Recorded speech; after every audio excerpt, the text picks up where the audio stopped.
X-Pac 12360. Featuring weekly news, insider commentary,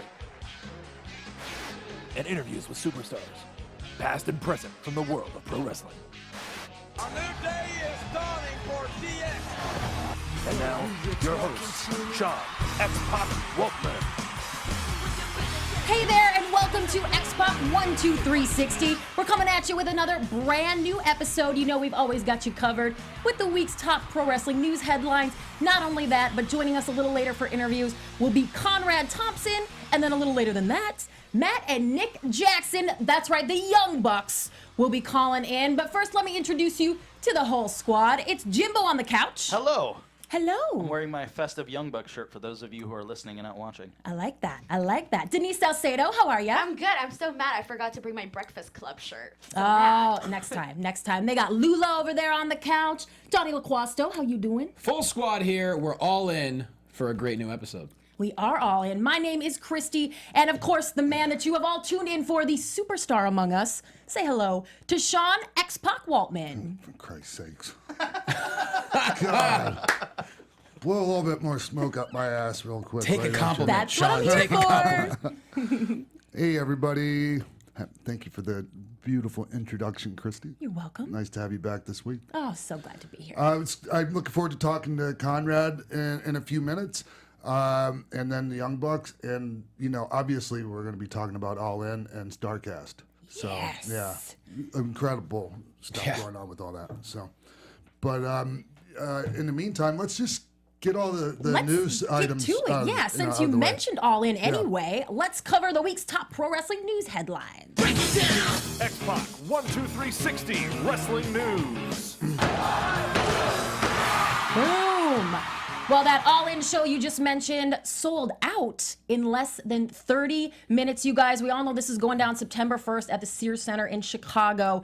Tickets went on sale, and less than 30 minutes later were sold out. People are angry that they were trying to get tickets and couldn't get them. The site nearly crashed. I mean, this is absolutely unheard of. This is the first time in almost 20 years that a non-WWE event will draw more than 10,000 people. Yeah.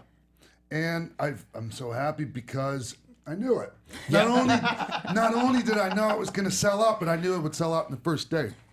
I did. And I said that to several people. I didn't see it coming. I knew it would sell out by September 1st. Never did I think 40 minutes or whatever it was. It's incredible. No, I never said, well, you know, it's going to sell out in the first hour, but I knew it would sell out like first day.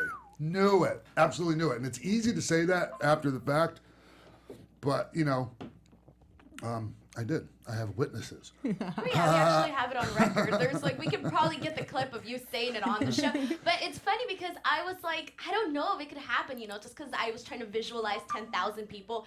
And then during the Ring of Honor Supercard of Honor show, I was like, this is 6,000 people. I was trying to visualize 4,000 more, and I just wasn't sure. And then when I heard the news, I was just like, what? Yeah. Crazy. That's a lot of fans. And we, of course, like you said, we'll be covering that a little bit later with Conrad. And now on to our next news item. This is a really fun one, you guys. Mean Gene Okerlund appears in a Mountain Dew commercial with Kevin Hart, which came out just a few hours ago today. Let's take a listen to this. Yeah, it's hilarious. Let me tell you something, Mean Gene. I'm gonna go out there and I'm gonna leave it all on the mat, because that's what I do when I get it done so I can do it. Yeah! And there he is with his Mountain Dew Kickstart, which is what this commercial is for. So for those of you who aren't tuning into video, Kevin Hart is standing there with Mean Gene. He's got that old school mic in his hand, and this is really cool. Yeah. So, you know, with such a famous voice, I was expecting to hear Mean Gene's voice in there too, but it's really cool just to see him in there. I will say this. I think Kevin Hart, I'm convinced he's being cloned. He is in too many places at once all the time. Him and Dwayne Johnson are cloned, I think is what's going on right now. Maybe short people just move really fast. They do move pretty fast. That's a good point. I can say that. Anyways, wow, thank you for that beautiful segue, Denise. Yeah. Good for me, Jane. Is Big Cass in hot water over his treatment of a short person, shall we say? Now, we know this went down a couple weeks ago on SmackDown. Reportedly, Big Cass went off script in a segment with a little person and gave this guy way more of a beatdown than what he had been approved to do. Yeah. He wanted to really kill this guy. Vince and Creative said no. He went out and did it anyway. They call that going to business for yourself here in sports entertainment. And people are guessing that being the way that he's been booked since then, the last couple weeks, getting his butt kicked by Bryan Daniel last night, that means that he is in hot water. What do you think, Sean? That's not just going into business for yourself. That's a little different, because people do that all the time and don't get in this much hot water. We have a saying in industry, and it's not just in our industry. Like, it's just a saying. It's better to say sorry than ask for permission. But if you're going to go with that approach, you can't go ahead and ask for permission and then get told no. Okay. And it seems like that's the case here, and that's just absolutely effing insane. I've never, look, a lot of us have, gone against the grain and done things that, the company doesn't like, but we never actually went and asked permission, been specifically told no, and then went and did it anyway on live TV. So, hey man, I understand, like, So you feel the need, you want to go out there and get over, but So man, do you think holy Vince shit.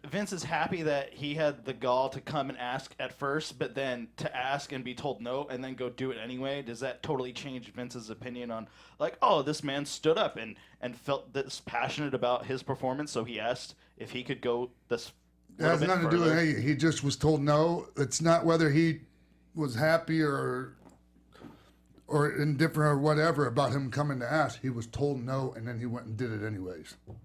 Bottom line, you just don't do that. It's just ridiculous. So, I mean, I'm a fan of Big Cass. Like, I think when he came back from his injury, I could tell, like, he had done a lot of work, at least, like, upstairs in his brain and he came back better than when he got hurt, in my opinion. And I hate to see this. And on SmackDown this week, he was killing it on the mic. The segment with Daniel Bryan was fantastic. It was great. So yeah, and he needs to just stay the course and take what's coming to him. But in a tweet I put out last night, I said, you can be in the doghouse so long they forgot what you're even in it for. And that's the truth around there. So I'm sorry this is going on, because a lot of potential with him. Yeah, well, and we'll keep our eyes on that for you. On to some news about another WWE superstar. Reportedly, Charlotte Flair will be out of action for quite a while as she needs to undergo surgery to fix a ruptured implant. This led her to cancel her appearance at Ace Comic-Con. Carmella will be filling in for her, but that's actually how we found out about this, because Comic-Con put out a tweet and said that that Charlotte wouldn't be there because of the surgery. They deleted that pretty quick, I'm guessing, we're told to. Yeah. And Charlotte hasn't said a whole lot about this, but I'm interested, Sean, in what you have to say about the fact that with the women's revolution, women's wrestling is at such a high place right now, but that one of the top superstars is still dealing with something like she felt like she had to get fake boobs and now she has to have surgery and be taken out of action for it. What do you think about that? There's still a thing, I guess, getting breast implants. That was huge when I was younger. It seemed like it was the thing to do. Not so much anymore. It's not been a thing as far as that look. Yeah. Almost like the stripper look. Obviously, that woman's got big, And it's not just the wrestling thing. One of my really close friends is the furthest thing from a wrestler you could ever imagine, and she just got them because she just was never happy with her appearance there and decided this is what I want. So I think that look isn't in vogue now, but I think feeling good about yourself probably is. And I look, it's not for me to say. I guess I have my opinions on it, but here's the thing. I was surprised. Like, I'm not sure how long this has been going on, but like, it must be a pretty slow leak. Yeah, reportedly she's been dealing with this for a while and tried to keep it quiet. So like several years back, China, Joni, she had an implant bust and she wasn't sure like what was going on. And my wife actually at one time had the same thing happen. Oh. Yeah, so I knew when Joni came to me, I'm like, yeah, you got a leak in your boob. They actually invented a special implant called the China 2000 or some shit like that. Yes, that was a double like thickness. Wow. Yeah, just for, maybe Extreme they need to put athletes some or of those something, in yeah. Charlotte. Yeah, for sure. Yeah, Wow, that is wildly Was it interesting. named after her? Because Yeah. oh wow. yeah, that's a true story. All right. Anyways, Cool. That's so cool. Well, we have one to two more news items for you. Mildly related. Rich Swann will be making his Impact Wrestling debut in June. The company has announced that he will be at the 2 tapings there in June. And also, on a mildly related note, Enzo Amore's sex assault case has been closed due to insufficient evidence. He put a statement out online today on Twitter and called it the alleged incident. This went down in Phoenix, Arizona. He said he's thankful for fans' support. yes, okay. I'm happy that everything turned out that way for Enzo. I hope he learns from it. According to his attorney, files were never even charged. There was never anything No, charged. and there was never it was never claimed that there were charges filed. Right. Just like there were never charges filed against me, even though I was arrested. Right. So, anyways, and as far as Rich Swann, I'm happy that he decided not to quit wrestling. Yeah? Yes. People just, they coming down hard on that guy, and I understand you want to wait and see what's going on with that situation, but it seems like the way, things turned out, the guy really didn't do anything. It seemed like he didn't do anything wrong. And he's been, what? I mean, his girlfriend came out. Are they married? I'm not sure. Him and Sue They're are married. married. They are married. She came out and said everything's fine, nothing happened. If you remember years ago, Matt and Rebby had a really big thing that went public, and they're fine. And unfortunately, domestic things may happen. I don't know what happened there, but it's like if the couple says everything's fine, all you can do is not judge and say, okay, glad everything's all fine. right. But here's the thing. Everyone just piled on this guy. They did, yeah, they Even did. after, I guess he came back somewhere, and the people were chanting negative yeah, chants awful. at him. It's just, it's sad. I met him a handful of times, and nicest guy. Super good guy and an excellent professional wrestler. So And he's got a hell of a story to tell. Yes, he does. So He's had a tough upbringing, and he's very talented. And that is our X-Pac 12360 news of the week. And now joining us, a very special guest. He's the voice of wrestling fans on hit podcast 83 Weeks and What Happened When. You can catch him on the WWE Network's new show, Something Else to Wrestle with Bruce Pritchard. Oh yeah, he's got a day job too, something about mortgages, but we're gonna talk to him about the first of its kind Starcast podcast convention featuring the legends of wrestling talk. He's making that happen. Please welcome Conrad Thompson. All right. Yay. Hey, Conrad. Wow, listen to that. Man, I don't Yeah. know what to say. What an ovation. That's the first time I've had that type of intro. Thank you Really? very much. And come on, no, but you've had your share of crowd pops, because I've been there. I was at the one here in LA, and you got a hell of a reaction. So, anyways, Okay, all right. Well, you're ruining my gimmick, man. I I'm know. just a fan, and that's my story, and I'm sticking to it. Well, most important question, how can I buy a home in Los Angeles? Please tell me.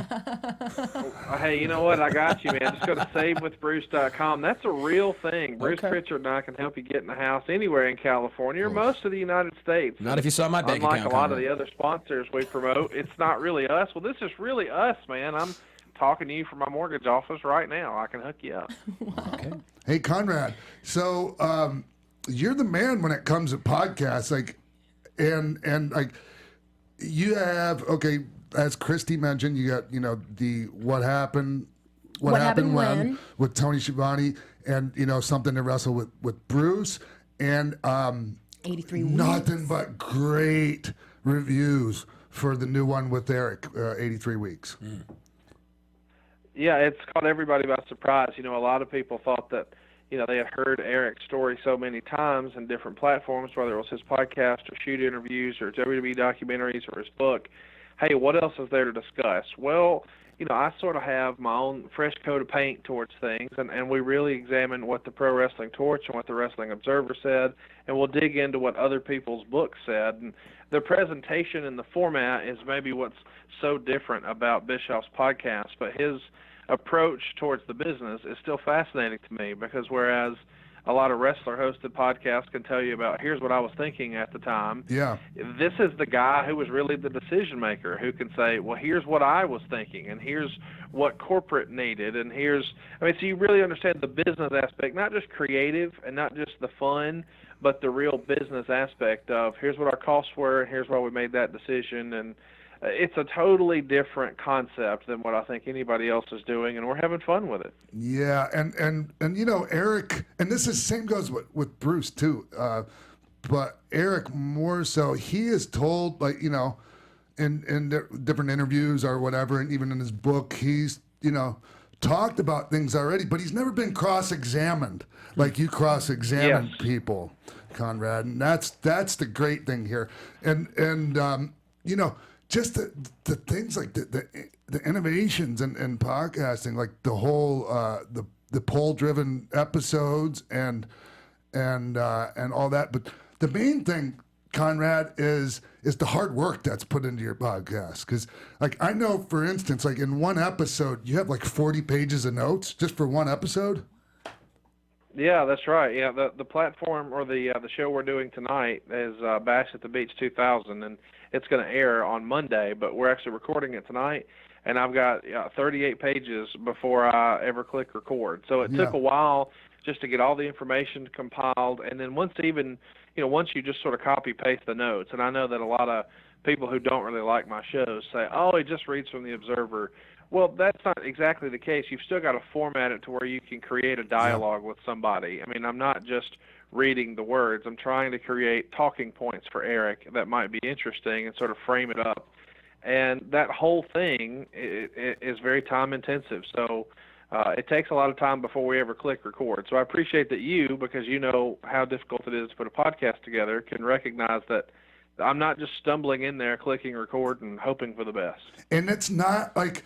And even though you have your certain like things that you've innovated, there's no like secret here. The secret is hard work, hard effing work. Yep.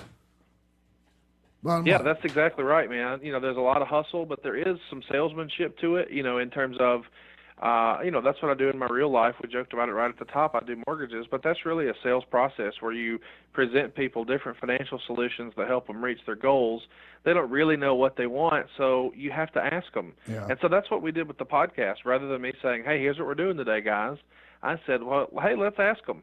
And I learned that, too, from wrestling. I heard a great story when Michael Hayes was on Stone Cold's podcast, where Michael Hayes talked about the way I knew that I was getting people over and that it was working is when I could tell a story and I would see the crowd stand up and then sit back down and stand up and sit back down. Those peaks and valleys in a wrestling match. And I'd never heard it really explained like that, but that's really what we're trying to do is have those peaks and valleys. And so what I mean is, and Rick is famous for saying, well, let's just call it in the ring, kid. Yeah. Because he can get out there and have a feel for, okay, they're buying this, let's do more of it. Oh, they don't like that, I'm going to scratch that, no more of that. And so rather than us do that, because we can't do that if it's not live, right? But we can just ask you right up front, hey, what do you want? Do you want to hear British Bulldog? Do you want to hear Tugboat? Whatever you want, we're going to give you that. And I think that's guaranteed some of the success of our show, and it gets people talking about our show before it ever airs.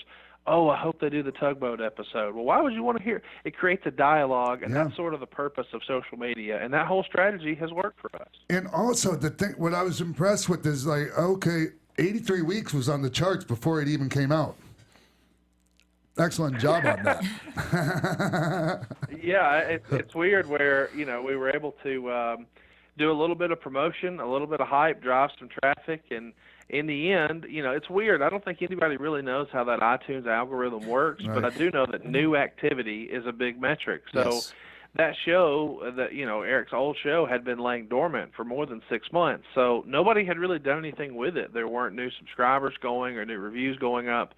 But when all of a sudden there was an influx of new subscribers, perception was, oh my God, they've got such a huge show. And it is doing really strong numbers. Our show this past Monday, as we're talking, it's a Wednesday, it's already over 102,000 downloads. So in 2 or 3 days, we're really proud of that, and we're hoping we can continue to build it. And, who knows? But I know that Eric is encouraged and Westwood's excited, and I'm having fun doing it. So that's the point. Let's have some fun. And how great is Westwood One to deal with? And Tim Sabian, I mean, just what a dream that is, right? I mean, great people to work with. I don't know that I've ever met a more enthusiastic, excited person than Tim Sabian. Tim Sabian and I will be friends for life, no matter what happens in business and podcasting and Westwood and my mortgage.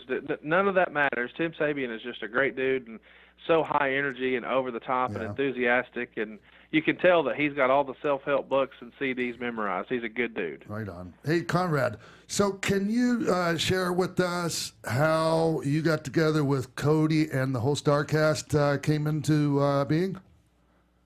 Man, it's just the right time and the right place. For years and years, starting with 2013, I went to the NWA Legends Fan Fest that Greg Price put on in Charlotte, North Carolina, usually the very first weekend in August. So I went in 13, 14, 15, 16, and I was raring to go for 17, and he canceled. So I called Bruce, and I said, hey, man, we should do a wrestling podcast convention. And he said, what the hell does that even mean? And I said, well, Tony Schiavone was there last year, and he has a podcast now.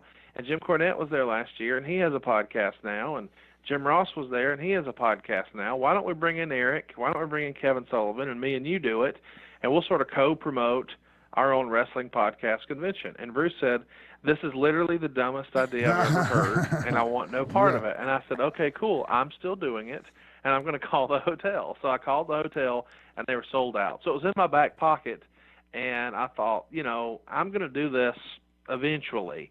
Well, then I was coming back from vacation in early January, and I ran into Cody at the airport on the way back from a New Japan tour. We're both in the Atlanta airport, and we started just DMing each other afterwards. And I said, hey, I got an idea. What if, and I pitched the wrestling podcast convention, and he had a similar reaction to Bruce, like, what does that even mean? How would that work? Yeah. And I said, give me your email address, and I'll send you sort of my vision. So I sent him basically the format that everybody has seen now that's been released. There have been a few changes where I couldn't put deals or ideas together, but for the most part, it's all there. And he responded 2 days later and said, hey, I love it. The Bucks love it. Let's figure out how to do it. So he still hadn't announced the city, but I had a good idea. So I started doing some homework in late January as to where we might be able to host it. And I found a great friend named Scott who does a lot of help behind the scenes with the Wrestling Observer board and all their meet and greets and get-togethers. Yeah. In his real life, he runs hotel chains. So he said, hey, this place has enough convention space and this place has enough. So it really pointed me in the right direction. And we were able to pretty quickly make a deal and get a commitment for a venue, which was a big undertaking and, frankly, a big risk because it was almost what I paid for my first house as a personal guarantee to pull this convention off. And so I'm sort of nervous because I'm not a wrestling promoter or an event promoter. I'm the mortgage guy, and now I find myself with this opportunity, and I say, you know what? I'm just going to go for it.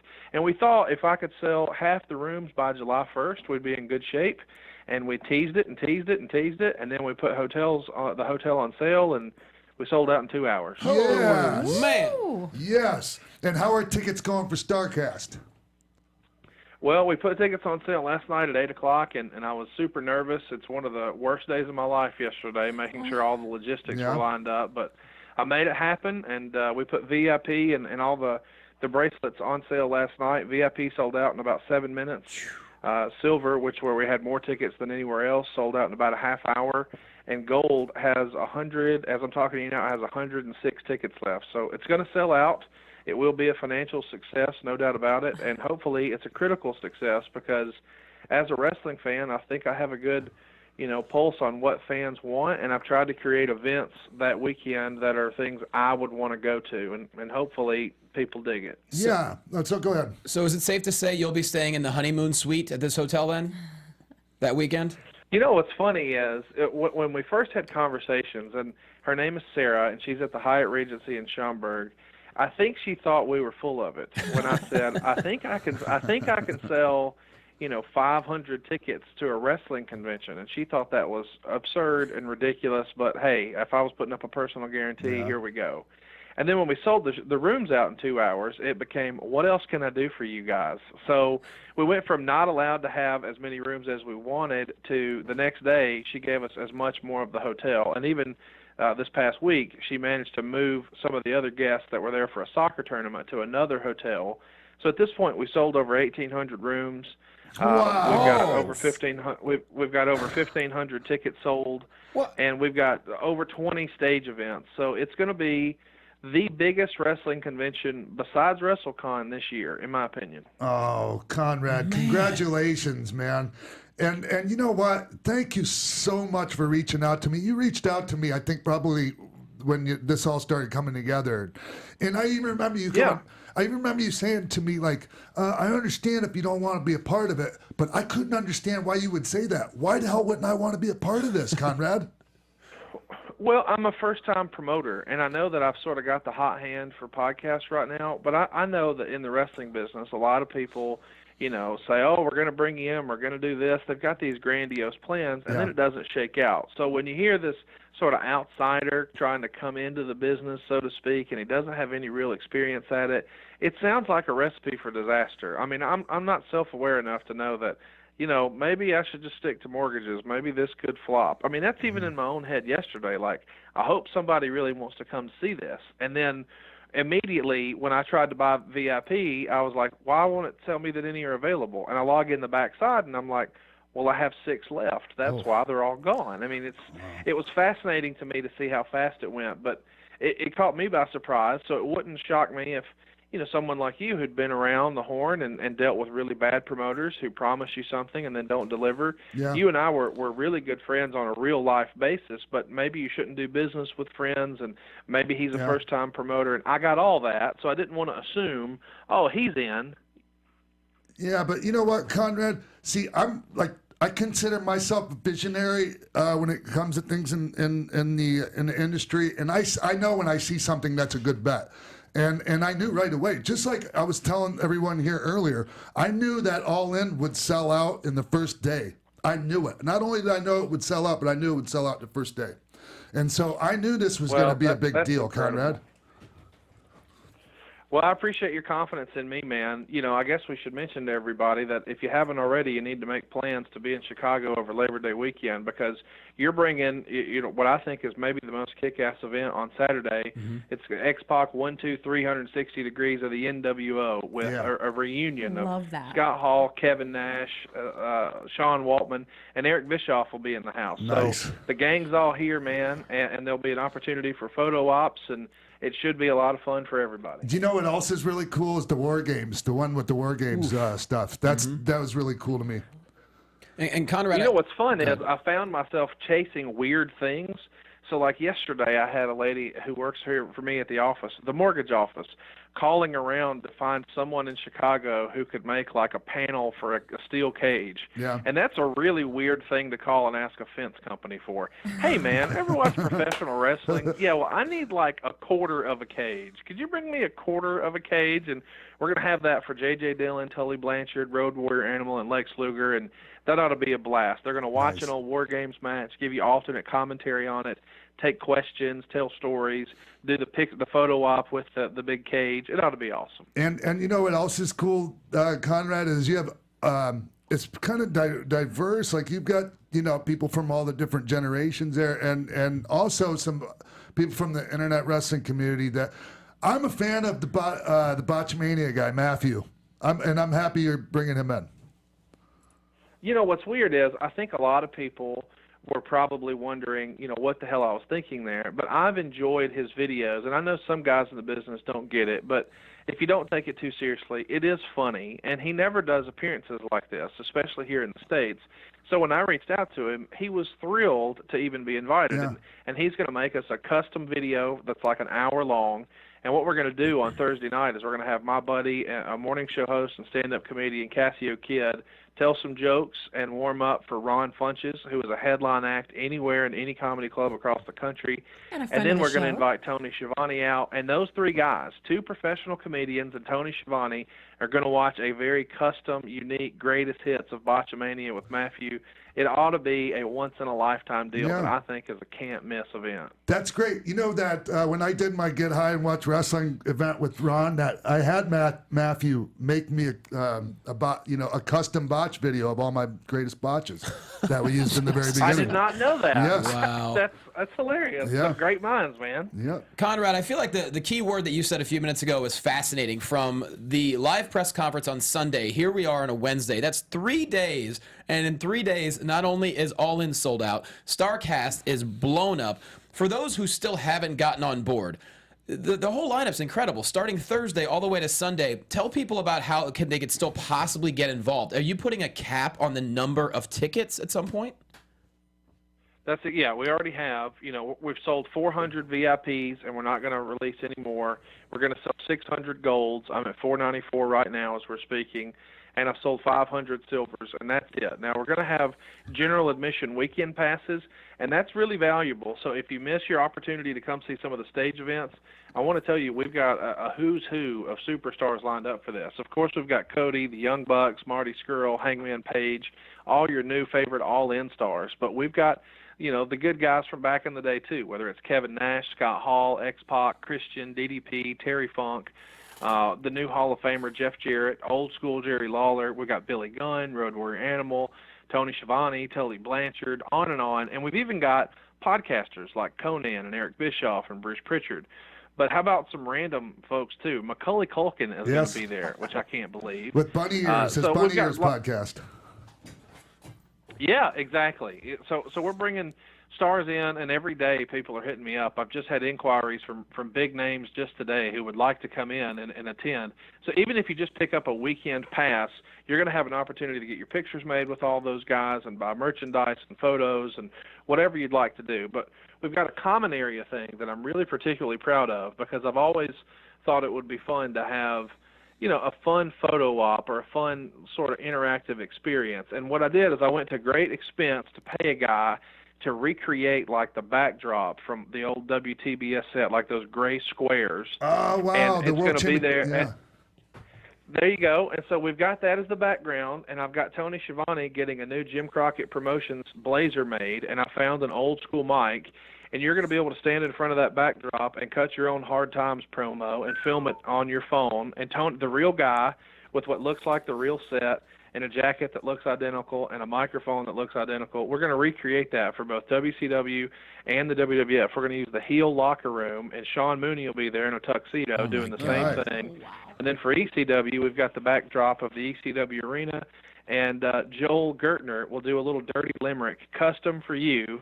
And I just wanted to have something sort of fun and interactive, and we've got that in the common area. So you don't even have to have one of the VIP tickets to participate in all that fun. A weekend pass for just $49 will cover you for all 4 days. That's Thursday, Friday, Saturday, and Sunday for $49. Oh my God, that's crazy. Yeah, it is. And it's really cool to just to hear you list all the different people that are going to be there. You know, Joey Ryan's going to be there too, right? Well, the ghost of Joey Ryan, you know, Hangman Page killed him a couple of weeks ago. So, I didn't know that. Yeah, he killed him with his boot, and he still got the blood on the boot. A shame that Hank's walking around like that. But he's going to be there, both Hangman and the ghost of Joey Ryan, which we're excited to have. Wow. Conrad, is there anyone that you reached out to before that turned you down who's now changing their tune? Well, even if there was, I wouldn't embarrass them here. I don't think that's cool. But I will say that I did reach out to literally, I shouldn't say literally, as much as I could, every major name in wrestling podcasting, and asked. I asked Jim Ross, and he was unavailable because that's the kickoff of the football season. And if you know Jim Ross, he's not going to miss an opportunity to see opening day for the Oklahoma Sooners. So I get it. But I reached out anyway. I reached out to Edge, but he's going to be filming Vikings across the pond, so I get why he couldn't make it. I also reached out to Chris Jericho, and I guess Jericho has a bit of an understanding that he's not going to do anything wrestling-related in the States unless it's with Vince, which I totally get. But to a man, I tried to reach out to everyone who does wrestling podcasting, including Jim Cornette and Vince Russo. So everyone has at least been spoken to and invited and welcomed. And I got myself in a little bit of trouble with one of those this past weekend. But either way, I reached out to everybody who does a podcast. Hey, can we talk about that for 1 second? Just a little bit about Vince Russo not being there, and he made a pretty big deal out of that. And you know, I like Vince, Conrad. I really do. He's actually a good man. I disagree with that whole divisive, man, we need to bring people together in the wrestling community, and that kind of approach is dividing us. And so I get it, man. I get why he's not going to be there. Well, and that's really it. I didn't run it past anybody, and I didn't have to run it past anybody. It's my event, and nobody. I mean, Cody didn't care. He wants me to be successful, but I did invite everyone who had a podcast, and he said yes. And he also was willing to have fun with it. I have the same opinion of Vince as you do. I've always sort of just decided I'm going to treat people how they treat me, and he could not have been nicer and more accommodating. I mean, he's the nicest guy ever in real life. But I realize sometimes when he's producing content, he gets into what Howard Stern would call bingy shtick. I really do believe that's it. Like, he's just trying to generate heat and buzz and, whatever. And I get it. Well, I didn't realize when I announced him that I was going to get this overwhelming backlash. But what I did expect there to be people who were really fired up about, him being there so they could sort of, boo him or whatever. I mean, I get that. And we even joked about maybe we could do a Vince Russo dunking booth where the proceeds go to charity. I thought that'd be hilarious. Yeah. And he's up for any sort of, hey, bro, I know I'm the villain, bro. Let's have fun with it, bro. Like, he's cool with all that. And so that's sort of what I had in mind. Is I know that he had been critical of the Young Bucks and Cody and guys like that before, and some of the dirt sheet riders. Yeah. Well, why not have fun with that? And he was 100% on board. But the backlash online was, no, he hates gays and lesbians, and he said this about Jewish people and blah, blah, blah. I never heard any of that. I didn't know any of that. But once I realized it was so divisive and people thought that by inviting him that maybe homosexuals weren't welcome at the show, I thought was ridiculous. Yeah. And if it was going to be that divisive, I'll just delete the tweet. So I talked to Vince, and I said, hey, man, I don't know what to do here. I don't know what you've said or not said or if you were working or whatever, but you've always been good to me. But he said, bro, you got to make a business decision. I don't want to hurt your event.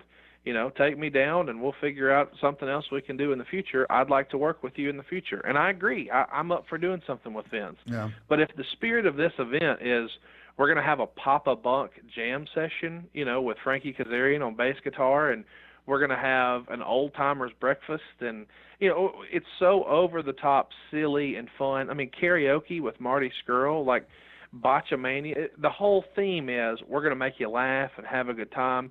If inviting one person makes people feel like we're alienating them or drawing a line in the sand or taking a stance or making a statement, I don't really want to do that. I want this to be fun. And I'm like you, I want it to be inclusive. So I hope things smooth out. I hope that people change their opinion about Vince, and he can help change their opinion for them. Yes, he could do. And he could be do a lot to involved. help himself. If not this one, the next one. I really think a lot of him, and I've talked to him about his family. We've had real life conversations, not about wrestling, and I like him. So I want it to be better.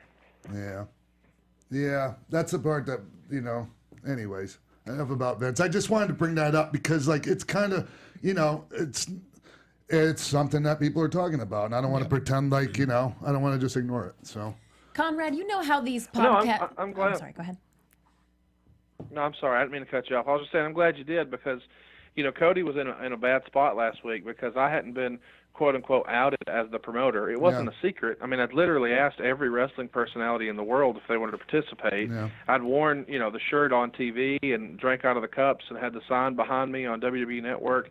I wasn't hiding it, but I'm not the type of guy, and you know this about me, Sean, who's going to say, Conrad Thompson presents. That's not my thing. Yeah. So I just wanted the event to stand for itself, and if you like the lineup, come out, and if you don't, it's not your thing, I understand.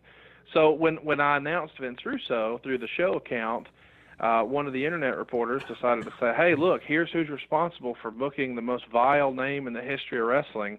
And so at that point, Cody had to distance himself and let everybody who was sort of peppering him with questions about why would you book Vince Russo? He didn't book Vince Russo. I did. Yeah. And if anybody's upset, send me your hate mail. I mean, I didn't know that everybody, had heard these comments that I had not heard and felt, that they were being discriminated against. That's not my intent. I would never intentionally do that, and we corrected it. Conrad, when you're busy, like really busy, like you are and a lot of people in the industry are, you don't have time to know what other people are saying on their podcasts. necessarily. So I Yeah. mean, it's understandable. You know, letting them I know. listen to your show whenever I travel, and I've told you that because Wow. I've texted you stuff like, oh, I just heard this and I just heard that. Like, whenever I know I'm jumping on a plane, the number one thing I do is catch up on all the episodes of yours I missed. But you're thank exactly you. right in that, through the normal course of my week, man, I'm doing 4 podcasts. I can't listen to 4 podcasts. I just don't have the time. And I hadn't heard that. I didn't know, but I'm glad we were able to make it to where people don't feel alienated now, and they're excited about Starcast. Awesome. Yeah, clearly. 1,500 tickets and everything. My question for you is, for a lot of people that don't know, how did all this come about for Conrad Thompson? Like as far as the domino effect of the podcasting world with you. Obviously, you work in mortgages and you do great there. Did it all start with the Flair podcast, and then it kind of went from there? Because you obviously have great relationships in wrestling. How did those all come about? You're exactly right. It all just happened through the Flair podcast, and once that one, got going, I realized as I met more people through Rick, hey man, this guy needs a podcast. His story has not been told, and that was Bruce Pritchard. Bruce was sort of done with wrestling and thought it was in the rearview mirror, and one day I asked him, hey man, what happened when? And I asked him about the Radicals. All those guys jumped from WCW to the WWF at the same time, and he told me the whole story. And at the end, I thought, man, this is a podcast. This is what we need. Wow. Yeah. And obviously, you do a great job, and there's simple word of mouth. And next thing you know, you're doing all this, and now there's 2,000 people showing up in Chicago to go see live podcasts. It's great. Hey, Conrad. Yeah, you're exactly right. It's a lot of hard work, but it's fun. Conrad, real quick, tell us about how you guys ended up on the WWE Network. Yes, please.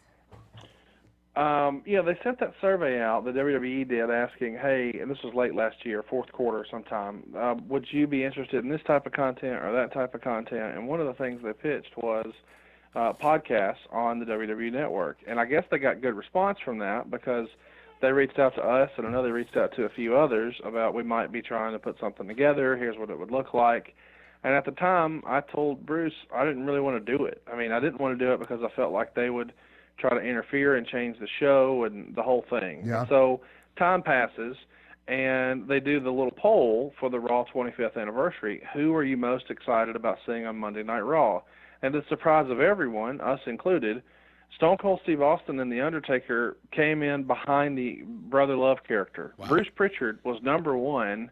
I can't believe that's a thing. He got more votes than anybody for who they wanted to see. And I think that sort of made WWE take a look and say, hey, maybe there's something to this. And they reached out and made, an offer, and we countered back and forth several times, both about the content and the money and the inclusions. And now we're rolling, and they're happy. And every week the WWE gives us a report as to, here's how we think you did, and here's, what the numbers were for the last week or how you fell in the rankings or whatever. And the feedback we're getting every week is that was better than last week. That was better than last week. This is the best one yet. So we seem to be critically, at least in the minds of the people who are making the decisions with the company, getting better and better every week. And we're managing to do that with really essentially no new content. And what I mean is we did the first episode, which was WrestleMania 14, that we'd never covered. Right. But everything else we're going to do this year is going to be something we've already done on the podcast. Wow. And I'm doing that to sort of try to introduce people who find us on the WWE Network to the podcast, but also enhance the people who've heard it the first time with the video element, because the WWE has thousands, maybe millions of hours of footage that they never aired. Like during our $1 Million Man episode, they show never before seen footage of those guys being at Betteridge Jewelers, and you just see people sort of talking through, okay, here's how we're going to put this together.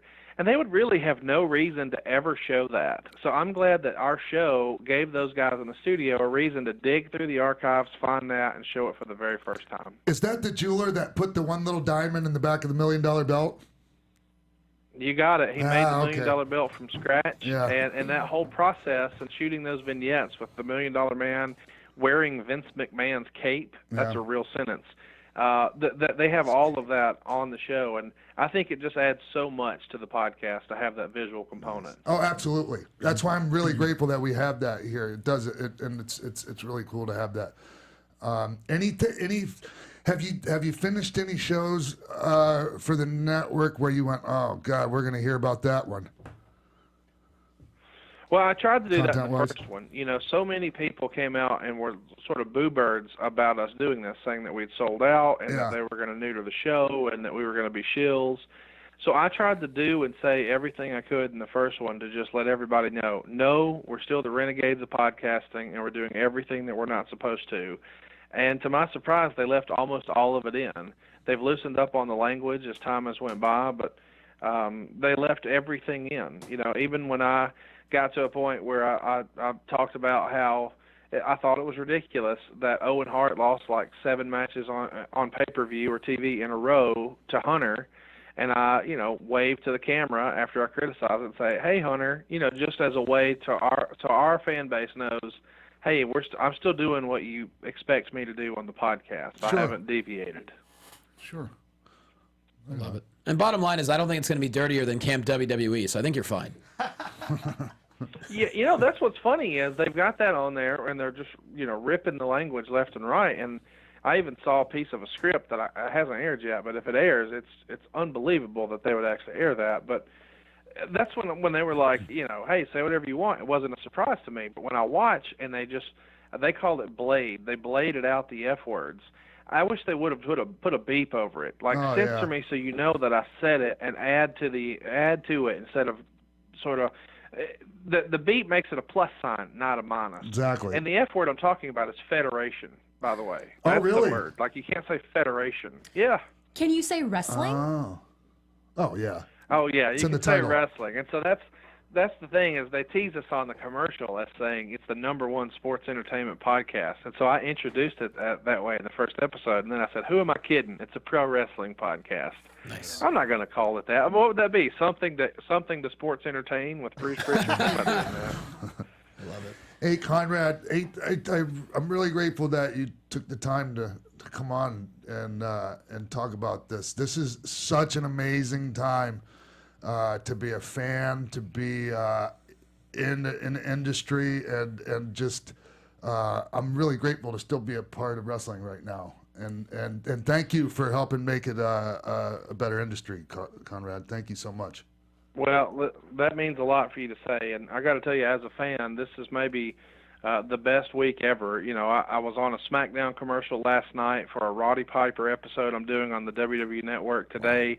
I got invited on X-Pac's podcast, and I'm going to sell a wrestling convention out. Like, this is a dream. I'm not supposed to be here. This isn't supposed to happen, but it's guys like you who believe in what I'm trying to put together that make it happen. So I really appreciate you believing in me and allowing all this to be. Oh, thanks, man. Congratulations on all your success, and thank you so much for giving us some of your time today. We know how busy you are. Hey, I appreciate it. Thank you, guys. If you'd like to follow me on Twitter, I'm at Hey, it's Conrad. I'm very active on there. I'd love to interact with you about wrestling. And, hey, I can help you save some money on your mortgage, too. Absolutely, and we want to remind everybody that they can get their tickets and such at Starcast.com, right? That's exactly right. We've still got, as I'm talking to you now, we've sold 8 more tickets. But, yeah, gold bracelets are still available, but they're selling fast at Starcast.com. And general admission weekend passes are going to be there for you. $49 for 4 days of this silliness. You got to come join us Labor Day weekend in Chicago. All right, we're going right now to get our tickets. Thank you so much, Conrad. Thanks, Conrad. Have an awesome day. You. Take care. Thanks, guys. Thank you. Wow, that was incredible, but it's not all we have for you. Thanks again to Conrad for calling in, and we will be back in just a moment with the Young Bucks. Hey, X-Pac 12360 fans, I just wanted to tell you 2 ways that you can support the show to help it grow. First, if you've ever wanted to shout out a surprise message for various occasions from me, all you have to do is visit celebvm.com/Sean Waltman to request a video today. Not only does it support the show, but a portion of the proceeds go to charity. Second, visit ProWrestlingTees.com/Sean Waltman. That's the only place to grab shirts with the X-Pac 12360 logo, Wolfpack, or many other designs. If you pick up a shirt, make sure to tweet us using the hashtag X-Pac 12360. That's celebvm.com/Sean Waltman for a personal message from me, X-Pac. And ProWrestlingTees.com/Sean Waltman for X-Pac, Wolfpack, and X-Pac 12360 gear. Thanks for supporting the show. Now let's get back to it. Welcome back to X-Pac 12360. They are the record-holding 7-time winners of the IWGP Junior Heavyweight Tag Team Championship, plus 4-time PWG World Tag Team Champions. You know them from wreaking havoc as part of the Bullet Club, but that is just the start of their accolades, guys. These real-life brothers are family men, too, and alongside Cody Rhodes, they are making All In the biggest independent wrestling event in decades. Joining us now and bringing along the Super Kick Party, please welcome the Young Bucks. All right, yeah. Beautiful. Hey, Thanks for having us. I'll have to say, it's the biggest independent wrestling event of all time, ever. Wow. It is. I mean, that's just. It is, man. Nothing's even ever come close, you guys. And I just want to congratulate. I wanted to bring you guys both on here today just so I could blow smoke up your butts. Nice. Hey, blow away. Yeah. No. Okay, I will. I will. Not only, and I told you guys this on my DM. Not only did I know you guys would sell this out, but I knew it would be a first day sellout. Easy for me to say. I didn't put all the money up. Crazy.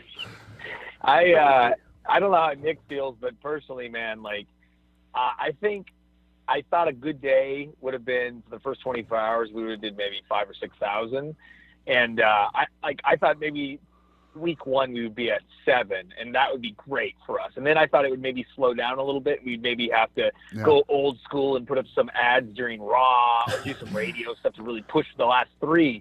So the fact that we sold it out not only in the first 24 hours, but I mean the first hour, Wow. 30 minutes to be exact, it absolutely blew our minds. It's blowing everyone's mind. And can I ask you real quick? Yeah, it really is. Real quick, what kind of advertising budget did you guys have for this? And how much have you spent so far? We didn't really give ourselves a budget. We just wanted to sell it out. So it was pretty much like, hey, anything we could afford, let's do it. Yeah. And of course, we used a lot of our connections to help us. Like Pro Wrestling Tees has been great. They put together the press conference literally for free for us while we were on the road. So we owe them a lot because they've been a big help, as well as our home promotion with Ring of Honor and New Japan. They've helped with a lot of certain things as well to make the date work, because obviously getting a schedule with everyone that we wanted had to permit a lot of people's their work schedule. So getting all of that worked out together was pretty tough too. But man, we've had a lot of help, and it's been a huge journey, but we're all happy now. Nick, I wanted to say too that Pro Wrestling Tees also helped us out with that billboard. That's right. Okay. That was all them. Wow. Yeah, they helped us out with that. But man, majority of this whole thing has been really word of mouth. Like, it's been social media, whether or not it's Hot Topic or Friday's tweeting out the link for us and helping us out. Our Being the Elite show on YouTube, Twitter. You know, we've used every tool that we had in the toolbox, and luckily most of that stuff is free. You know, like this is all stuff that, I mean, you don't want to count your time. I mean, it's labor and Yes. time, you know, that you put in. But as far as actual money spent, man, we were very fortunate. We didn't have to really even spend that much to get the word out. And it's kind of like, you know, NXT when they run their shows or promote, they only use social media. They don't really do any like conventional marketing. Like, and that's why I asked you guys, because it seems like you guys did things like along those lines, and it's Right. it's so incredibly impressive. Like, I mean, not just in wrestling, but just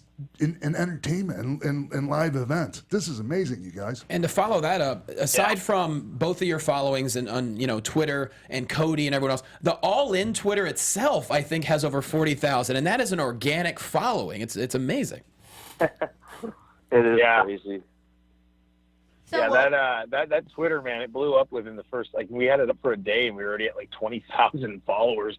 So I think once that happened, Nick, myself, and Cody were like, hey, we can get 10,000 people in a building if we've already got 20,000 people following the account in one day. Yep. You Yeah, know? that's true. So you guys obviously used all these tools, your social medias, your YouTube, all of that to kind of bring everyone together. But what would you say was the key that you guys maybe had to make this a can't miss sort of event? Oh man, that's a hard question to answer, but I think it's just because we have such passionate fans, and we wanted to give back to our fans in a way where to make something special for one night, and it was a goal of ours. It pretty much started like about a year and a half ago when Dave Meltzer said that we wouldn't be able to do it. And Cody he took that like to heart, and he was like, you know what, let's prove him wrong, and let's think of a game plan where we can put 10,000 people in a building. And it pretty much stemmed from that. Yeah, it's been very strategic too, like how we were going to roll out the whole plan. Like we literally sit in group chats every day and talk about our next move. Like this has been well planned out, well thought out. We knew that we couldn't just sell a wrestling event. Like you have to sell more than a wrestling event. You have to sell a feeling. You have to sell a movement. You have to make them feel something like, hey, this is for you. Like, because right now there's the best professional wrestling that there's ever been. Everybody can work. There's the best matches you'll ever see. But you know what? There's so many good matches now that you forget about the last good match because there's 2 days later there's another great match. That's right. right. It's like you got to give the people something more than that. You know what I mean? And I feel like they agreed with it, and they felt it, and they wanted to be part of this movement, this change. You know, like we wanted to show them, hey, this is something new and fresh and organic, and it's an alternative, and it may be only celebrated one time. So let's party, you know, and that's what we're selling. Yeah. We're selling a party, and everybody wants to party right now with us, and it's so fun to have everybody on board. Do you think like calling it like almost like a Woodstock is a fair? I wasn't there, but to me it feels like it's almost like a Woodstock of pro wrestling. It's just organic and incredible. It feels that way. It's turned into a full weekend too. It's awesome. I don't know if you've seen the names added to the Starcast convention the night before. We just got off the phone with Conrad, who gave us the whole rundown. Yeah, it's nuts. It's mind-blowing. Like, everyone's going to be out there. So it's turned into pretty much like a WrestleMania for the indies. Yeah, it's like a festival. And that Woodstock is a great example of that. I feel like it's turning into the Woodstock of pro wrestling. That's great. Now I'm going to use that. There you go. Hey, you guys, even Jim Cornette's like giving you guys props. Well, that was one of my questions. Really? Of all the compliments being paid to you from Mick Foley and Jim Cornette and Paul Heyman, what has been the most impactful one to you? Like, wow, this person is supporting us and has our back. I didn't even know Jim Cornette said something because Matt and I both have him blocked. So that's news to me. Man, that's another tough question to answer because almost everyone that I looked up to growing up has reached out in a way, and that blows my mind because it's so cool to see some of the guys that I grew up praising us now. It's so weird. Like, I don't know if Matt has an answer for it. For me, I think the Heyman one was really big because, like it feels like what he did, you know, with ECW was kind of like revolutionary. It was this new style of wrestling, and he changed the wrestling business forever. You know what I mean? And for him to say what he said about us, I feel like he's one of the greatest promoters of all time. So that's what we essentially are now. Like we kind of became promoters like out of nowhere, right? So like to hear it from one of my all-time favorite promoters really set me back. I was like, wow, that, you know, this feels good. He even reached out to Cody privately too, I guess, and said some really encouraging things and gave some advice, and he doesn't have to do that, you know? So just to hear from a guy who I feel like always has his finger on the pulse of what's cool in wrestling, to give it up to us like that, and when he didn't have to, that was really, really cool of him. Well, earlier, you know, we were talking about Dave Meltzer and how all of this came about. And, you know, now he owes the $1 to Cody Rhodes. Fans were asking Dave, like, hey, are you going to come out and give Cody Rhodes the dollar? And on Wrestling Observer Radio, he basically said, like, yeah, I'm down to do anything, like, if they want me to. So are we going to see anything like that, maybe on the YouTube channel, maybe live? That's a great thing, man. You know what? We actually had a great idea for him, but we've already sold the 10,000 seats away. But Matt came up with this genius idea where it's announced that we have 9,999 fans in the building, and there's one missing seat, and it happens to be front row. And we were going to have Dave Meltzer go and fill that seat, and finally we could announce we got 10,000. But the dollar bill's even better. maybe we should do something like that. Yeah, let's put it on the show. Let's put it on BTE. That's good. Well, a lot of people want to know, are there going to be streaming available for All In? People want to know how they could watch it if they're not going to be one of the 10,000 people there. I think, like, the fact that it sold out so quickly, like, we were really waiting on tickets to see how it went to kind of look into that.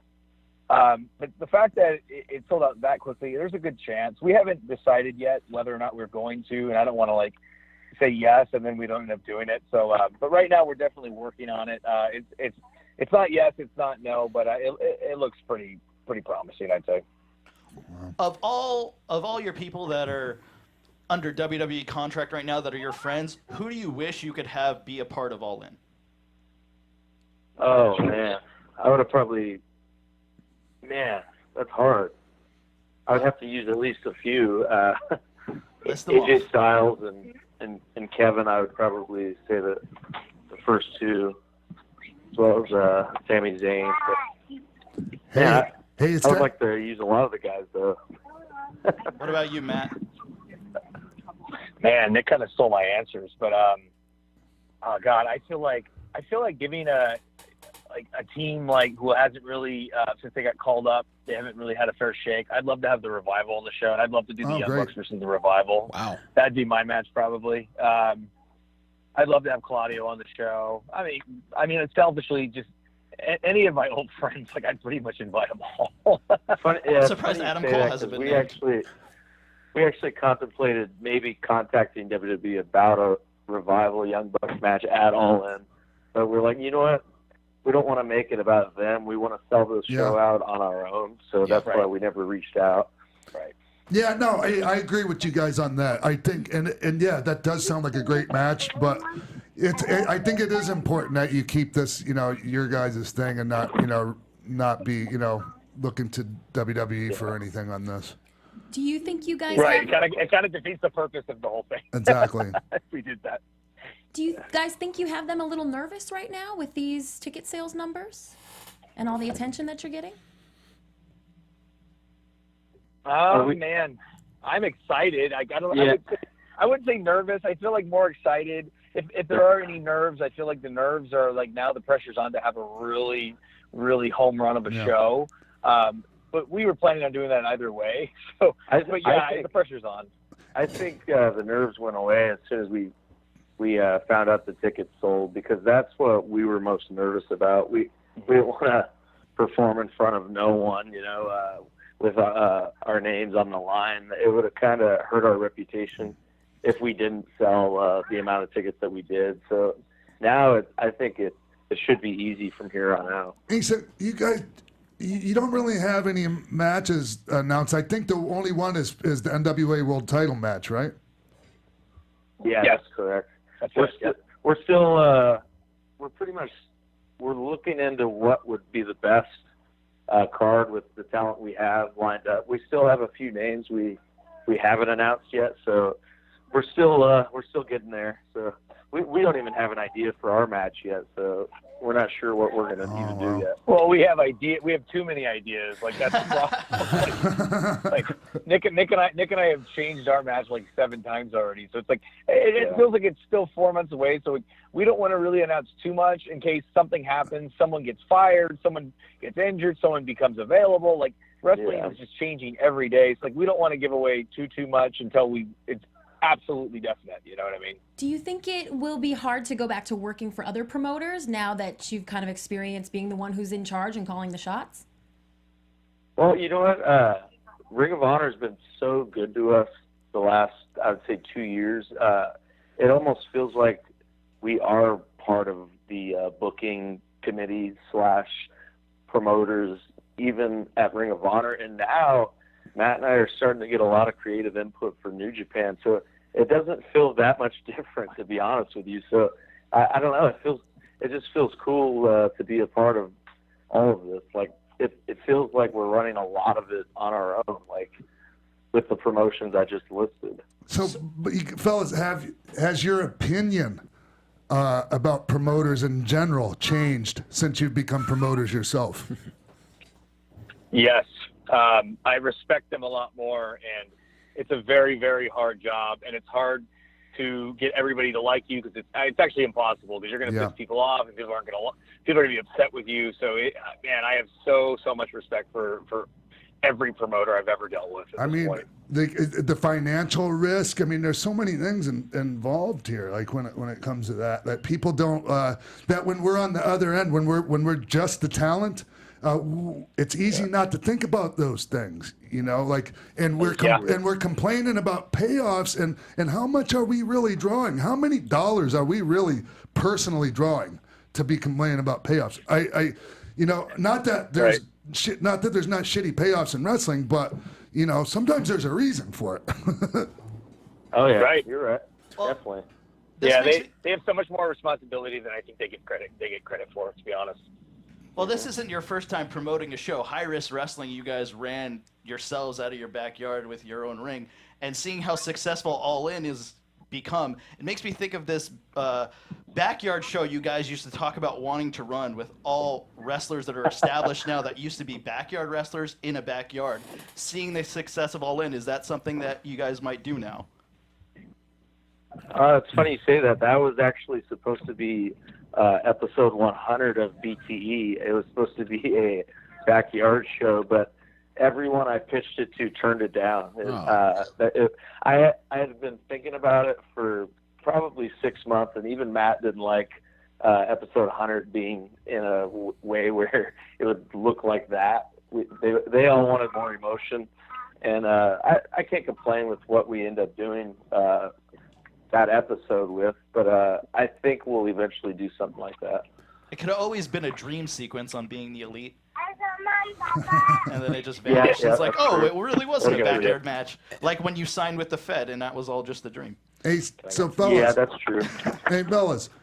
With the schedule you have now, just on the wrestling stuff, and adding the being promoters to the deal, how much time are you guys being able to spend at home?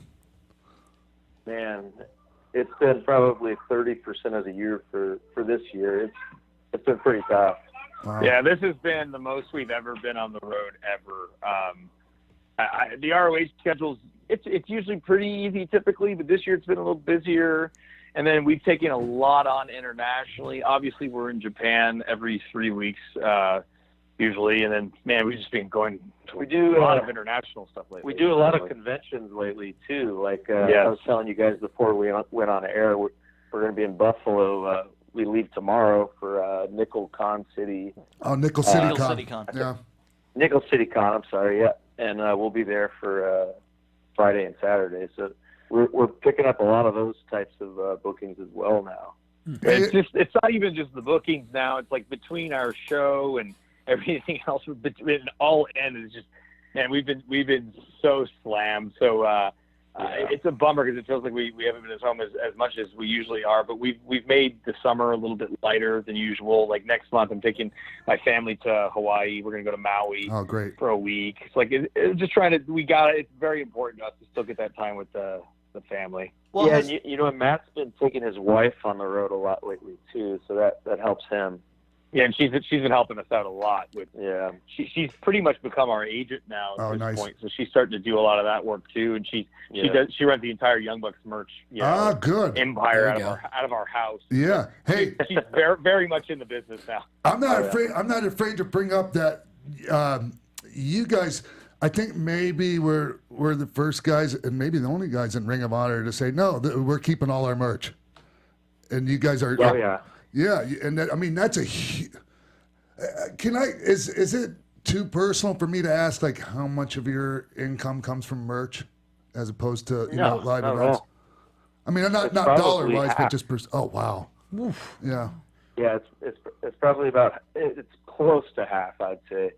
Yeah, easily. Wow. And speaking of, there might even be more than that. And speaking of traveling, you did a documentary a couple of years ago with our very own Jimbo Frank. What was it like being on the road with him? The world wants to know. Yuck. His face is getting all red. That was great. I think the DVD was great. It was a good experience, and it kind of made me want to do something similar, which is what turned into being the elite, obviously. So that was probably the first kind of thing that turned into that. So Jimbo's responsible for everything. Got it. Hey, you guys. Let me take that back. I don't want to blow his ego. Hey, so you guys, real quick, let's get a round of last questions because these guys were nice enough to give us some of their valuable home time. So let's get this and let these guys get back to their family. To start, I think you said you still haven't announced everyone who's going to be at All In. First, is Brandon Cutler going to be All In? You know what? He just texted us earlier. He's going to be flying out there, so he'll be there in some capacity. And what about Flip Gordon? Oh man, Matt and I for sure want him on, but he still hasn't convinced Cody to let him on. So, every decision on All In needs 3 thumbs up, and right now there's only been 2. We just need Cody on board with Flip. Good luck. Okay. So now you guys mentioned you had a lot of help from Ring of Honor, Pro Wrestling Tees, so many facets of everywhere. I want to know what, besides trying to get the 10,000 ticket sale, what was the biggest challenge in putting together the entire show? Man, It's ongoing. I think I'll answer that. I think it was finding a building. That was probably the hardest. And a date. Yeah, that's true. Because like I said earlier, it was hard to get everyone's schedule in line and make sure, all right, there's not a Ring of Honor show this day, there's not a New Japan show this day, there's not a random indie this day. Like, it was tough. We actually had to convince Super Dragon to move Battle of Los Angeles to a different weekend because we just needed all hands on deck for the date we found. Jeez, how we hard were was that? originally going to do July 7th at the Cow Palace. I don't know if people even realize that. Like, that was our building and our date, and then we realized, wait a minute, New Japan's probably going to be in Long Beach in early July, so we probably shouldn't run that weekend, and we changed it, and then they ended up running the same day and building. Yeah. Wow. It's crazy. Oh, you guys would have sold the Cow Palace out too. Yeah. Oh, yeah. Oh, for sure. I guarantee it. That's just my opinion, but I think I'm got a pretty good track maybe. record. Yeah, maybe. Who knows? I want to go back to the streaming possibility. You guys have already done the impossible with All In. Just imagine, so many people want to go to the event, they can't go. If you did the pay-per-view, the amount of money it would bring in would I think, set another record. Well, it's tough to answer that because contract purposes, like with what we have, with what kind of contract we're under, if we're legally not even allowed to be doing this show. So. Well, not just us, though, because we're talking other people, too, right? Yeah, so that's where it gets pretty hard and difficult to.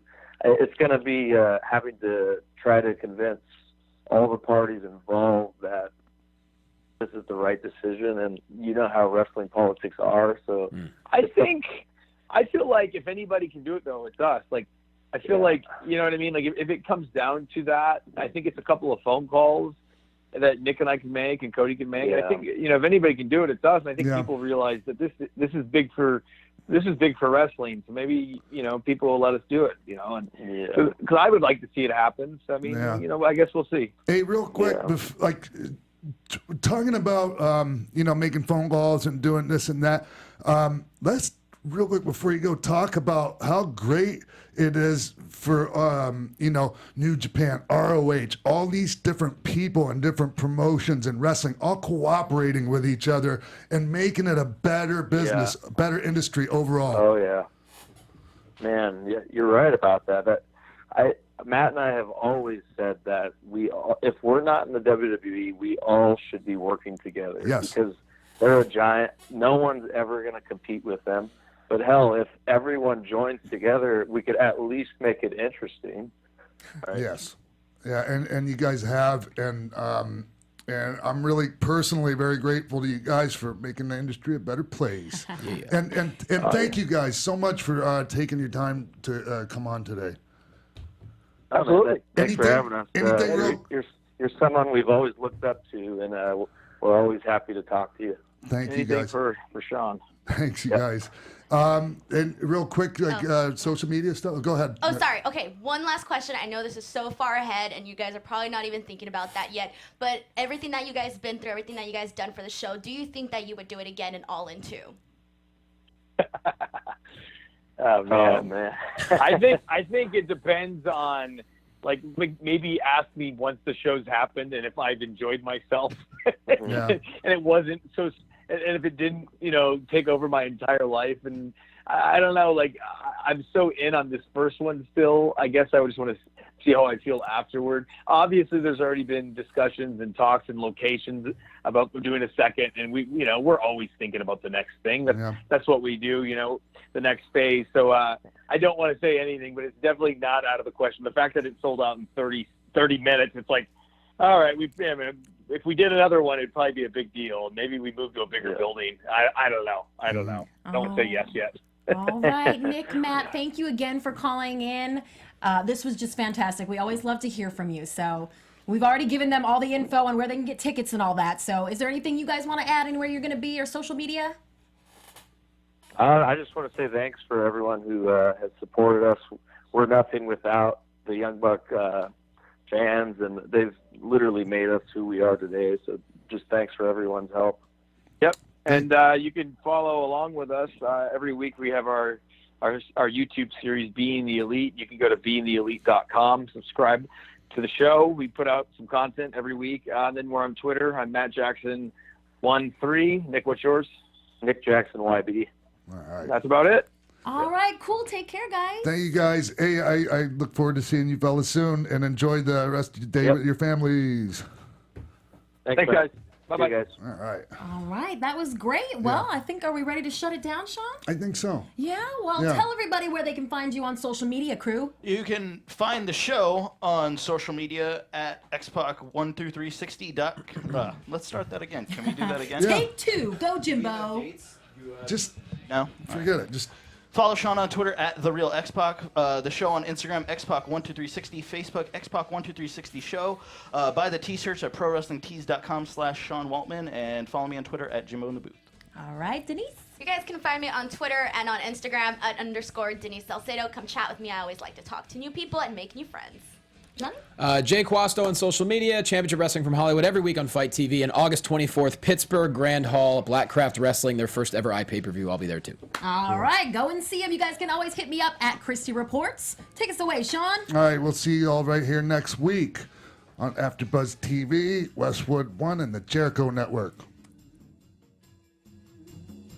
From executive producers Maria Menounos, Kevin Undergaro, Phil Svitek, Sean Waltman, producers Mark B. Donica, Jimbo Frank, Christy Olsen, and the entire X-Pac 12360 staff, we would like to thank you for tuning in. Like us on Facebook, rate and comment on iTunes and YouTube. Follow X-Pac on Twitter at The Real X-Pac, and email us at xpac12360show@gmail.com.